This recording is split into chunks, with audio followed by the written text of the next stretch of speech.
Shalom saudara terkasih di dalam Kristus Yesus Tuhan, saudara dimanapun pada saat ini. Kiranya damai sejahtera Tuhan memberikan kita hikmat pengertian untuk mengerti memahami rencana dan kehendak Tuhan di dalam kehidupan kita, saudara, supaya kita bisa berjalan sesuai dengan rencana dan kehendak Tuhan. Biarlah roh hikmat, roh kudus yang memberikan kita kekuatan, pengertian, dan kita bisa hidup sesuai sejalan dengan kehendak Tuhan Yesus Kristus di dalam hidup kita, saudara. Dan pada saat ini saya akan mau membahas satu topik yang perlu saya kira kita mengerti dan memahaminya, dan kita membahasnya dengan sederhana, saudara. Di mana topik kita yang saya mau angkat pada saat ini adalah hal berdoa. Jadi doa sangat sering kita lakukan, ya, baik orang yang percaya sama Tuhan Yesus, bahkan orang yang tidak percaya sama Tuhan Yesus, saudara. Jadi doa adalah hal yang mutlak sering dilakukan setiap agama-agama di dunia ini. Karena dengan hal itu dia bisa berkata-kata atau berhubungan atau bisa menceritakan keinginan-keinginan yang dia mau kepada Tuhan yang dia sembah. Jadi doa adalah ciri orang yang percaya, saudara. Ciri orang yang mengandalkan Tuhan dalam hidupnya. Ya. Jadi ada pepatah juga berkata, ya, doa adalah napas orang Kristen. Ya, jadi itu sering yang kita percakapkan dalam kehidupan sehari-hari. Doa adalah napas orang yang percaya atau napas orang Kristen. Jadi di saat kita tidak berdoa, maka kita sudah secara tidak langsung kita terputus, tidak mengandalkan Tuhan. Bahkan kita tidak lagi sejalan dengan kehendak Tuhan, saudara. Jadi artinya doa sangat penting kita panjatkan dalam kehidupan kita sehari-hari. Karena hal inilah yang mendasari bahwa kita percaya ada Tuhan dalam kehidupan kita yang memelihara kehidupan kita. Begitu juga kita mau mengandalkan Dia di setiap apa yang kita lalui dan kita kerjakan, saudara. Karena di saat kita mau memulai segala kehidupan dan aktivitas kita, maka hal yang paling pertama yang kita lakukan adalah berdoa. Kita meminta kekuatan pada Tuhan, petunjuk sama Tuhan, bahkan penyertaan Tuhan di dalam kehidupan kita, saudaraku. Di dalam doa kita dapat mengucap syukur, ya, dan meminta petunjuk Tuhan dan mengandalkannya di dalam kehidupan kita, ya, yang saya katakan tadi sama, saudara. Jadi ada banyak firman Tuhan yang berkata tentang hal doa, ya, di dalam kitab Matius 6 ayatnya 15 sampai ke 15. Mari kita bacakan untuk kita semua, ya. Di sini sangat panjang, saudara. Ya, Matius 6 ayatnya 5 sampai ke 15 dengan hal berdoa. Jadi yang saya tangkap di sini adalah doa Bapa kami, saudara, ya. Jadi Tuhan mengajarkan kita untuk berdoa seperti yang dituliskan di kitab Matius 5 ayatnya ke 5 sampai Matius 6 ayatnya ke 5 sampai ke 15 tentang hal berdoa. Tuhan berkata kepada kita bahwa jangan berdoa seperti orang munafik, jangan bertele-tele, dan sebelum kita mendoakan diri kita dan apa yang kita ingini dan apa yang kita mau lakukan, berdoa dulu kepada orang yang menganiaya kamu, ya.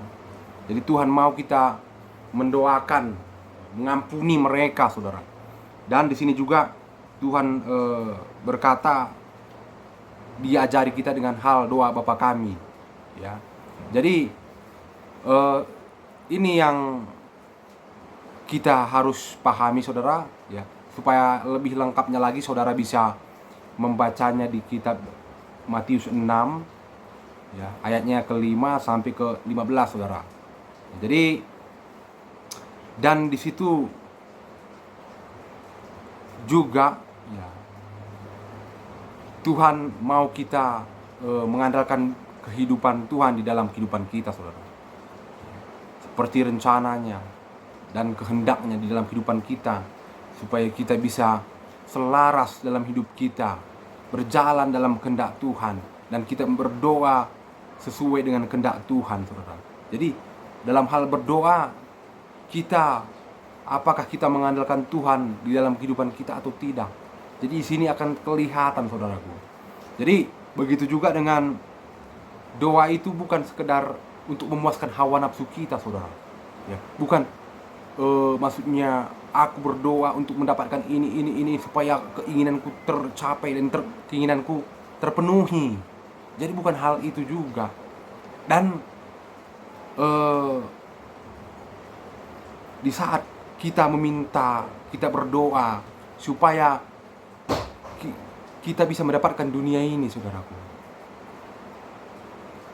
Jadi ini hal yang perlu kita koreksi, saudara. Apakah di saat kita berdoa hanya untuk memuaskan hawa nafsu kita, keinginan kita saja, dan untuk mendapatkan supaya kita bersahabat dengan dunia ini, saudara. Mari kita baca di kitab Yakobus 4 ayatnya ke-2 sampai ke-3. Yakobus ya.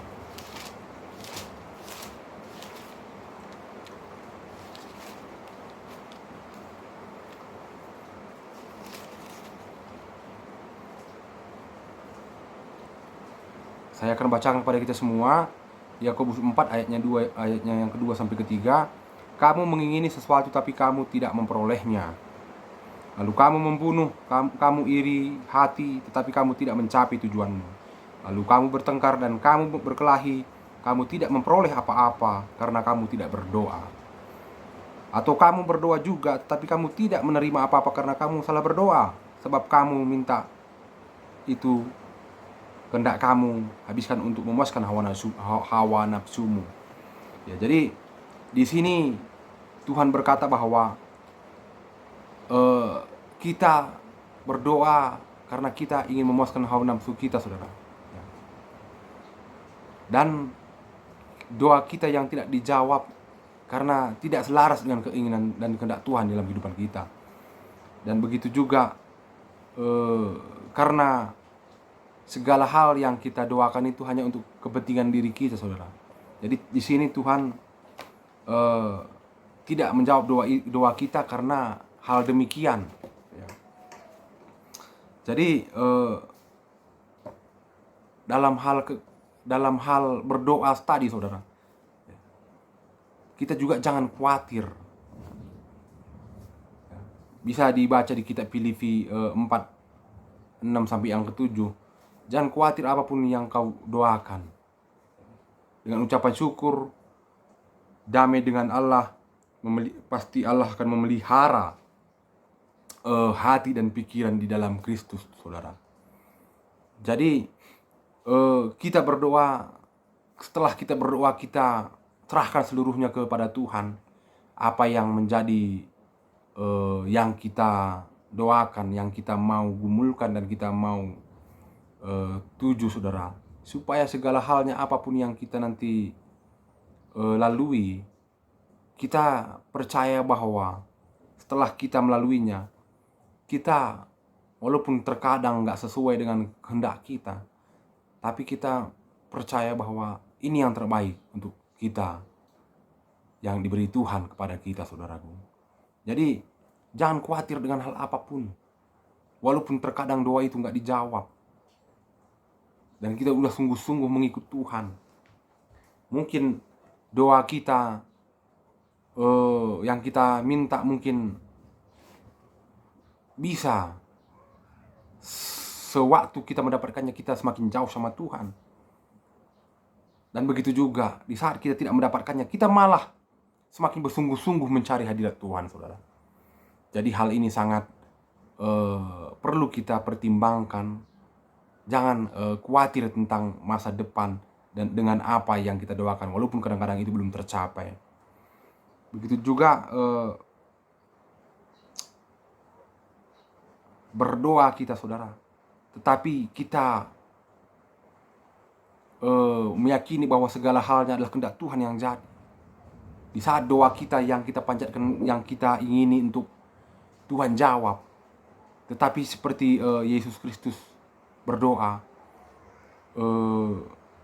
di dalam doanya, tapi kehendak-Mu yang jadi Tuhan. Begitu juga seharusnya kita berdoa. Di saat banyak keinginan kita dengan hal yang kita lalui dan mau kita kerjakan, tetapi terlebih inti daripada semua itu adalah kita serahkan semua kepada rencana dan kehendak Tuhan, bahwa kehendaknya lah yang jadi. Jadi dengan hal itu kita akan merasakan bahwa segala halnya, apapun, ya jadilah kehendak-Mu ya Tuhan. Dimana di dalam kehidupan Abraham yang luar biasa, dia mengandalkan Tuhan, saudara. Di dalam dia mempunyai anak Ishak, dan setelah dia mendapatkan Ishak, dia disuruh Tuhan untuk mempersembahkannya sebagai korban sembelihan, saudara. Tapi dia walaupun dengan berat hati, walaupun dengan bersedih, karena cuman itu anak yang dijanjikan Tuhan dalam hidupnya, tapi dia berusaha untuk melakukan apa yang diperintahkan Tuhan. Jadi disinilah seperti yang kita bilang tadi, bukan kehendak kita yang jadi, tapi kehendak Tuhan. Walaupun terkadang itu sakit untuk kita, tetapi dengan Tuhan melihat ketulusan hati kita, maka Tuhan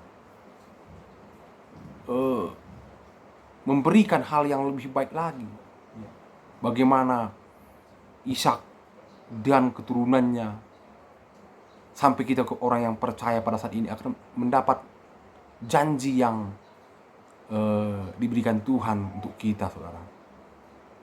Sehingga anugerah kasih Tuhan yang kita terima, dia bisa memberikannya kepada kita secara cuma-cuma, sehingga kita bisa mendapatkan keselamatan dengan melalui Yesus Kristus, saudara. Begitu juga dengan Ayub, ya, di dalam kehidupannya, di mana dia banyak dicobai dengan pencobaan yang sangat berat, di mana Tuhan mengizinkan dia dicobai sehingga seluruh anaknya mati, harta kekayaannya semua ludes, ya, habis, dan istrinya meninggalkan dia, dengan dia juga mendapatkan penyakit yang sangat mematikan sehingga jiwanya terancam, saudara. Tetapi satu hal yang Ayub yakini, bahwa segala halnya adalah milik Tuhan. Jadi Tuhan yang memberi dan Tuhan yang mengambil. Jadi Ayub adalah representasi dari doa yang betul-betul yang berpengharapan kepada segala halnya hanya untuk Tuhan. Jadi iman yang sehebat itu seharusnya kita miliki orang-orang yang percaya kepada Kristus Yesus, saudara. Jadi segala hal apapun yang terjadi di dalam kehidupan kita, bukan untuk kita yang terutama, saudara, tapi apakah hidup kita betul-betul mengandalkan Tuhan di dalam kehidupan kita? Apakah segala hal apa yang kita doakan untuk pekerjaan Tuhan dan untuk puji kemuliaan nama Tuhan di setiap apa yang kita mau lakukan dan kerjakan, dan kita raih nanti, dan kita memilikinya, bahkan kita berjalan pada apa yang kita doakan itu, dan ada nama Tuhan dipuji dimuliakan, ada Tuhan yang menjadi hal yang terutama setelah kita mendapatkan doa-doa tersebut, saudara. Jadi bukan lagi soal keinginan untuk memuaskan hawa nafsu kita, bukan lagi soal supaya kita dipandang dunia ini orang hebat dalam hal memiliki segala harta dunia ini. Dengan hal itu kita bisa jauh daripada Tuhan, saudara. Kita sombong, kita angkuh, kita kikir, kita meninggikan diri dari hal-hal itu. Tetapi biarlah segala hal apa yang kita miliki, walaupun berkelimpahan sekalipun seperti Ayub, tetapi dia bisa menjadi berkat, saluran berkat kepada semua orang yang di sekitarnya, bahkan yang berjumpa dengan dia. Bukan dengan hal itu dia bisa jauh daripada Tuhan, tapi itu menjadi alat ia untuk bisa Tuhan terkagum dan terheran dengan kehidupan Ayub, saudara. Jadi dalam hal pengabulan doa, kita baca di kitab Matius 7 ayatnya ke-7 sampai ke-11, saudara. Jadi di sini kita bacakan kepada kita semua di kitab Matius 7 ayatnya ke-7 sampai ke-11. Dalam hal pengabulan doa, mintalah maka akan diberi kepadamu, carilah maka kamu akan mendapatkannya, ketoklah maka pintu akan dibuka bagimu. Karena setiap orang yang meminta menerima, dan setiap orang yang mencari mendapat, dan setiap orang yang mengetok baginya pintu dibukakan. Adakah seorang daripadamu yang memberi batu kepada anaknya jika ia meminta roti, atau memberi ular jika ia meminta ikan? Jadi jika kamu yang jahat tahu memberikan pemberian yang baik kepada anak-anakmu, apalagi Bapamu yang di sorga, ia memberikannya yang baik kepadamu, kepada mereka yang meminta kepadanya. Jadi hal-hal inilah, saudaraku, yang perlu kita pergumuli dalam kehidupan kita. Jadi Tuhan mau kita betul-betul menghidupinya di dalam kehidupan kita, supaya hal ini semua bisa kita yakini bahwa Dia akan memberikan yang terbaik di dalam kehidupan kita, saudara. Ya, Yakobus 5 ayatnya ke-16. Karena itu, saudara, hendaklah kamu saling mengaku dosamu dan saling mendoakan supaya kamu sembuh. Doa orang yang benar bila yakin dan didoakan sangat besar kuasanya. Jadi di saat kita mendoakan, kita meyakininya, saudara, bahwa kita sudah mendapatkannya. Dan bila yakin didoakan sangat besar kuasanya.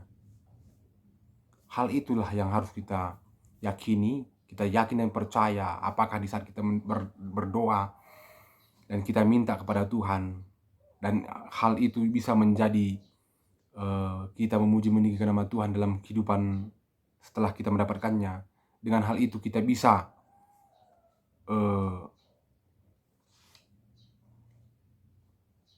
menerima doa yang kita terima untuk puji kemuliaan nama Tuhan di setiap hal apapun yang kita terima, saudaraku. Ya, jadi doa kita harus menyenangkan hati Tuhan, harus selaras dengan keinginan Tuhan, harus di saat kita berdoa, disitulah Tuhan yang kita puji dan agungkan setelah kita mendapatkannya, saudara. Jadi segala halnya kembali kepada Tuhan. Jadi biarlah segala hal apapun yang kita doakan dan kita terima, biarlah nama Tuhan dipuji, dimuliakan di dalam hal tersebut, saudara. Memahami rencana dan kehendaknya di dalam kehidupan kita. Kiranya damai sejahtera Tuhan menyertai memberkati saudara yang menyaksikan video ini. Jangan lupa dukung terus video ini. Jangan lupa like, share, dan subscribe. Tuhan Yesus menyertai memberkati kita semua.